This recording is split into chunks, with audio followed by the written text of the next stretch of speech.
جناب اسپیکر صاحب ماشاءاللہ مولانا صاحب نے بھی بڑی بھرپور تقریر کی اور بیرونی دباؤ کا بھی ذکر کیا. یقیناً یہاں بیرونی دباؤ پر بہت کچھ ہوتا رہا ہے. بیرونی دباؤ پر حکومتیں بھی اور بھی بہت کچھ ہوتا رہا ہے, فیصلے بھی ہوتے رہے ہیں, جرنیل بھی بنتے رہے ہیں. بیرونی دباؤ میں یہاں پر جہاد بھی ہوتا رہا ہے, بیرونی سرپرستی میں یہاں پر کافی ایسا جہاد بھی ہوتا رہا ہے. بہرحال جناب اسپیکر, گزارش یہ ہے کہ کل رات کو کراچی میں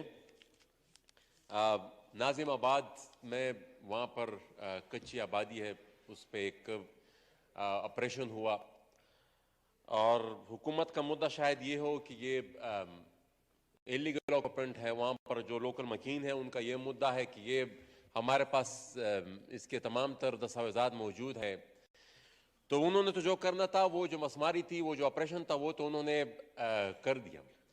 اب گزارش یہ ہے کہ ان لوگوں کو کچھ نہ کچھ کہیں نہ کسی نہ کسی طریقے سے کمپنسیٹ کر دیا جائے. یہاں پر میرا بھائی آغا رفیع اللہ صاحب موجود ہیں اور امید ہے کہ یہ جو ہے وہ سندھ حکومت تک یہ بات پہنچائیں گے, اور جو مسماری ہوئی جن لوگوں کو وہاں سے بے گھر کیا گیا ان کو کچھ نہ کچھ متبادل اس کا بندوبست دیا جائے گا. ساتھ ہی ساتھ جناب اسپیکر, آج صبح ایک تصویر دی کہ ہمارے ساتھی گلالئی اسماعیل کے والدین کی عدالت میں, اس کی والدہ اور اس کے والد کی عدالت میں ان کی پیشی تھی, اور وہ تقریباً ہر چوتھے پانچویں دن وہ عدالت میں پیش ہوتے ہیں, اور ان کا جرم صرف یہ ہے کہ ان کی صاحبزادی اس ملک میں بنیادی انسانی حقوق کے لیے اپنا ایک کردار ادا کرتی رہی ہے, اور وہ انسانی حقوق کے حوالے سے ایک بین الاقوامی شہرت رکھتی ہے. اور ان کی یہ ایکٹیویزم شاید چند لوگوں کو ناگوار گزری, اور اس کی پاداش میں ان کے خلاف اور ان کے والدین کے خلاف انتہائی شرمناک بات یہ ہے کہ ان کے والدین کے خلاف پشاور میں دہشت گردی کے مقدمات قائم کیے گئے اور ٹیرر فائنانسنگ کے مقدمات قائم کیے گئے. اور جناب اسپیکر, ان مقدمات کے لیے خیبر پختونخوا کی صوبائی حکومت کی صوبائی کابینہ نے اسپیشل پروسیکیوٹر ہائر کیا اور اس کو تقریباً 40-45 لاکھ روپے کی فیس پہ ادا کی.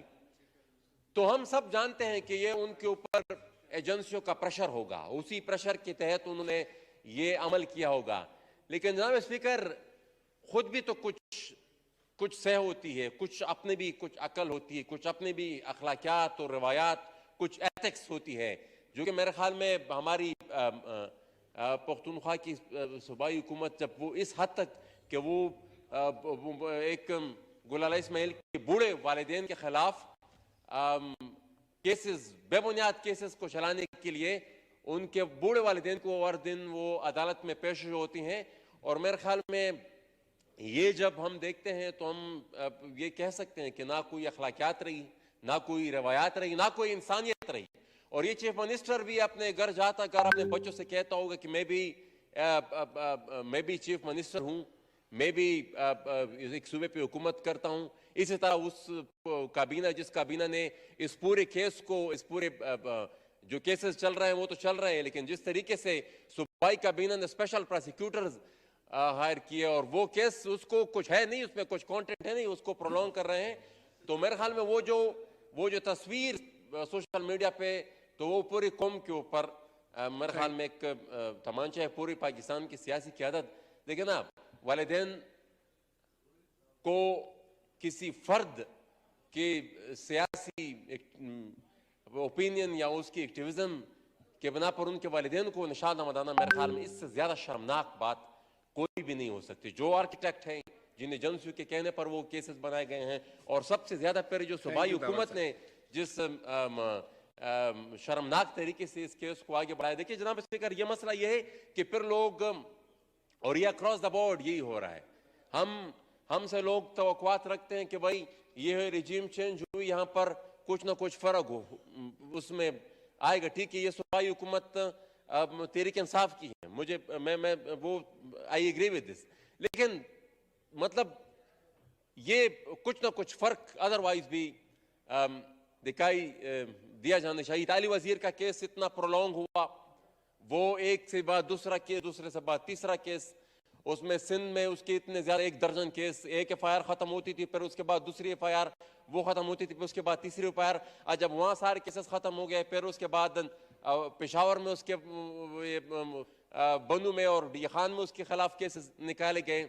اسی طرح ہمارا ایک اور ساتھی حنیف پشتین, وہ بھی 3 سال سے جیل میں پڑا ہوا ہے اور اس کے کیس میں بھی کوئی پیش رفت نہیں ہو رہی. تو جناب اسپیکر, کہنے کا مقصد یہ ہے, ٹو کٹ اٹ شارٹ, میں اپنی بات کنکلوڈ کر رہا ہوں کہ یہاں پر قانون کو بطور ہتھیار استعمال کیا جاتا ہے سیاسی قیادت کے. مشتاق صاحب, مجھے پتہ ہے کہ بھائی آپ وہ لیکن یہ باتیں ضروری ہیں.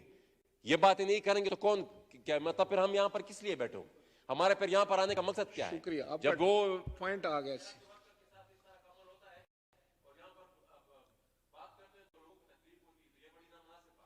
Thank you. ایوان کی کارروائی بروز جمعرات 24 نومبر 2022 شام 5 بجے تک ملتوی کی جاتی ہے.